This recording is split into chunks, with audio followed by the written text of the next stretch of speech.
Бектурсун Канатбеков 16 жашта. Тубаса мүмкүнчүлүгүнөн чектелген ал бул жолу ысык көлгө эс алуу үчүн нарындан келди. Жетиген лагерине аны мен Кыргызстанды сүйөм жаштар кыймылы чакырган экен. Мен мындайча айтканда үйдөн деле мынчалык караган эмес. Чынын айткандачы. Биякта аябай шарттар бар экен да, пандустар бар экен. Чистый экен. Дисциплинаны аябай карайт экен. Прямо как в армии. Вот ошонусу жакты. Биринчи жолу мындай шарты бар лагерге келип атам. Азыр благодаря вот таким организациям, мисалы, ошол эле Евросоюз же башкалар аркылуу эл уже билип калды да. Эл баякыдай эмес, уже баякыдай мындай. Өтө мындай отторжение менен кабыл албайт да, мындай, мүмкүнчүлүгү чектелген бала экен, байкуш эмне кылсын деп коет. Мурункудай эмес, илгеркидей эмес.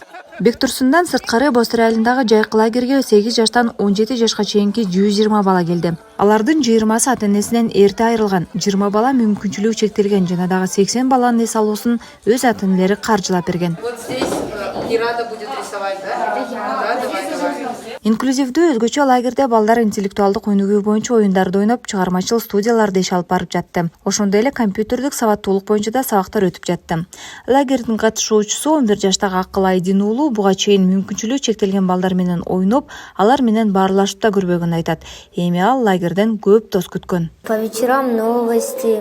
Биздин лагерге келгенибизге 10 күнгө жакындап калды. Бул жерде түрдүү кружоктор, оюндар болуп турат экен.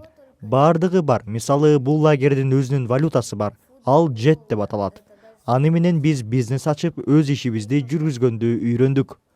Мен бул жерден көп дос таптым. Арасында майыптыгы бар балдар да бар. Алар аябай сонун экен. Кийин лагерден кеткенден кийин дагы алар менен сүйлөшүп турабыз деп бири-бирибизге сөз бердик.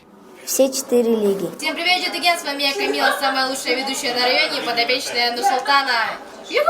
Юху, отлично. JET-FM.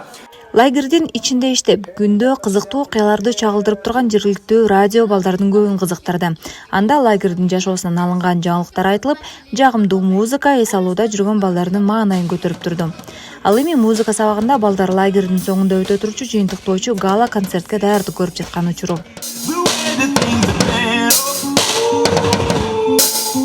Мен Кыргызстанды сүйөм жаштар кыймылдын менеджери Айгүл Давранова мындай лагерлер майыптыгы бар балдар менен катардагы балдардын ортосундагы достук мамилени түзүп, алардын коомго аралашуусуна чоң мүмкүнчүлүк берет деди. Чын айтсам, биринчи күндө келгенде мындай бардыгы жабылып, кээ биркилер айта албай, активдүү катыша албай жүрүшкөн да.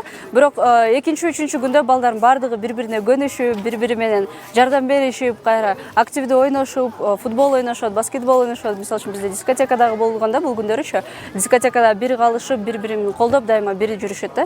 Негизи досторду, көп досторду табышты деп ойлойм. Жана көп мүмкүнчүлүктөрү чектелген, жана жетим балдардын баардыгы көп жаңы нерселерди көрүп жатышат да. Лагерге келген майыптыгы бар жана ата-энесинен эрте айрылган 40 баланын эс алуусун Евро биримдик каржылап берген. Евро биримдиктин Кыргызстандагы өкүлчүлүгүнүн бөлүм башчысы Йохан Ван Гирт лагер тууралуу мындай деди.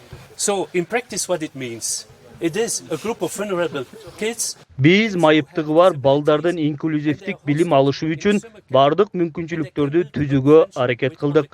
Лагерде 10 күндүн ичинде алар компьютердик сабаттуулук, сүрөт тартуу, спорт жана театр кружокторуна барып, болушунча көңүл ачып билим алууга дагы жетишти. Мындай лагерлерди биз 2017 дагы уюштурганбыз. Быйыл экинчи рет болуп жатат. Мен эс алууда жүргөн балдардын маанайын көрүп кубанып атам. Себеби бардык балдардын укугу жана мүмкүнчүлүктөрү бирдей болушу керек. Балдар эч убакта коомдон бөлүндүү болбой, жакшы чоңоюшу керек. Кыргызстандын 7 облусунан чогулган балдар көл жээгинде 10 күн болушту. Аларды Бостур айылындагы Жетеген лагери кабыл алган. Мында майыптыгы бар эс алуучулар үчүн бардык шарттар каралган. Ысык көлдүн түндүк жээгинде 200гө жакын пансионат, эс алуу жайлары, конок үйлөрү бар. Бирок алардын көпчүлүгүндө ден соолугунан мүмкүнчүлүгү чектелген адамдар үчүн шарттар аз экенин адистер айтып келишет. Кундуз Сартыбаева, Ысык көл, Азаттык.